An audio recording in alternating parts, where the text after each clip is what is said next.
Don't let the cute appearance of Kenna Bridge of Spirits deceive you. Combat in this game is tougher than it looks, especially on its harder difficulties. So I'm here to give you a few general strategies and tips as you progress through the game to help you out. And we will be spoiler friendly. If you enjoy Kenna Bridge of Spirits, subscribe to GameSpot to keep up with the latest in gaming. Alright, here we go. Abuse your bow. Seriously. Once you get the bow, combat gets a little more interesting. Its main use is to stun and damage enemies by targeting their courage weak points. But keep in mind that it's also good for farming bits of courage over the fight as well. Every little bit counts, even if the damage is minimal. And yes, there's a manual slowdown ability that you can unlock through your playthrough, but also shooting while jumping in the air provides slowdown as well, without a cooldown. If you ever want to take a couple second breather and survey the surroundings on what to target next, just double jump and aim for a second to strategize on what to do next. Jumping is more powerful than you think. There are the standard defensive abilities in Kenna Bridge of Spirits: parrying, shielding, and dodge rolling. But you'd be surprised on how many attacks in the game can simply be jumped over.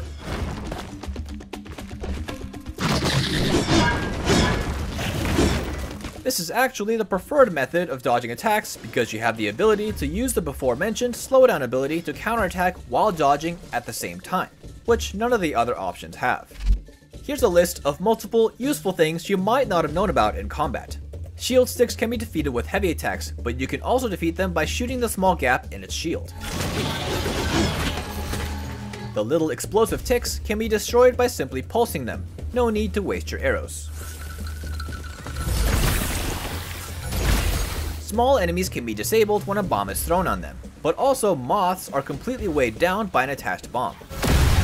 And the best way to deal with multiple pesky moths hands down is to bind multi-shot an enemy, then have the homing shots do all the work for you. And a mage's magic bomb is parryable and can be sent back towards them for good damage. And talking about bombs, your own bombs, while they won't damage you, have the ability to knock you off your feet, which can lead to an opening for an enemy attack. But if you learn the attack sprint attack heavy, you're able to detonate the bomb and attack without getting knocked back. Pretty nifty. Parrying. This is the biggest point of contention. Parrying is all about knowing what attack the enemy is going to do and when the attack is going to hit you. So the biggest tip I can give is if you don't know what the enemy is doing or is going to do, just don't try to parry it. This game has many attacks that are delayed to purposely throw you off, and some that don't even look like attacks but can still damage you. Parrying in this game has pretty strict timing, and failing to correctly parry will get you killed quickly. My suggestion is obviously to learn the enemy patterns first, then bait them to do a specific attack so you know when and where they will strike. That's the appropriate time to parry. Take the Wood Knight for example. If you're at a distance, 99% of the time, drawing your bow will cause them to rush you down with the running stab attack. If you can bait them to do that and you know when it's coming, parry away.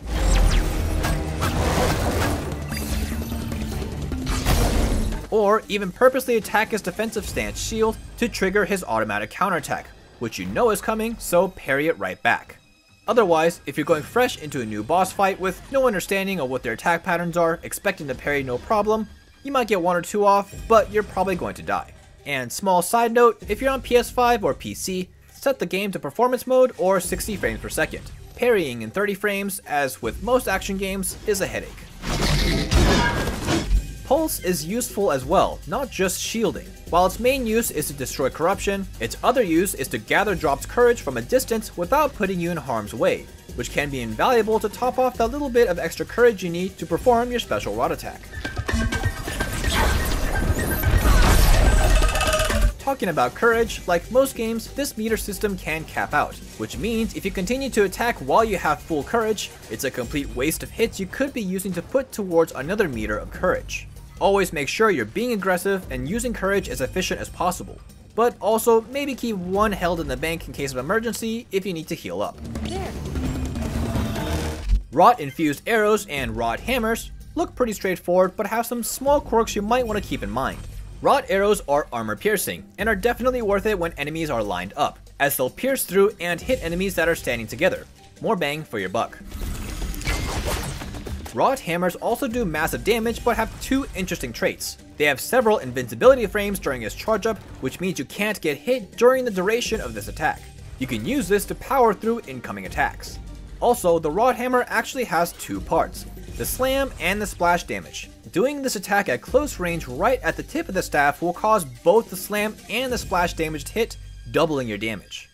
Rot infused bombs are one of the most useful techniques you'll get while leveling up Kenna, but it slows down enemies and incoming projectiles, giving you some breathing room to wail on your opponent. While it obviously uses 1 courage bar when you use it, its return is higher than other techniques since you have the ability to smack your opponents around after they're stunned. So if you follow up quickly, you can usually gain back on average 3/4 of your courage meter back that you just used up. I'd say that's a pretty good bargain deal to me. At last resort, switch to story mode. Sure, if worst comes to worst, your ego can take a hit if you just want to enjoy the game's story and progress further. There's nothing wrong with toning it down for a fight that's just too frustrating. If anything, you can tone it down for just one battle you can't handle, then bring it back up after the fight. And for trophy hunters, don't worry about your first playthrough. There's no trophy tied to the difficulty settings. Master Spirit Guide mode, on the other hand, is another story. You can't switch difficulties on this mode, so as the saying goes, suck it up Buttercup, you're in for a tough ride. Now we'll go one step further and leave you with an advanced combat technique. While it's not particularly effective on smaller enemies because jump attacks whiff against them, taller enemies and bosses can be jump cancelled against. While it's not overly powerful, it does have the ability to string together combinations of attacks quickly to maximize your damage done and courage gained during counterattacks.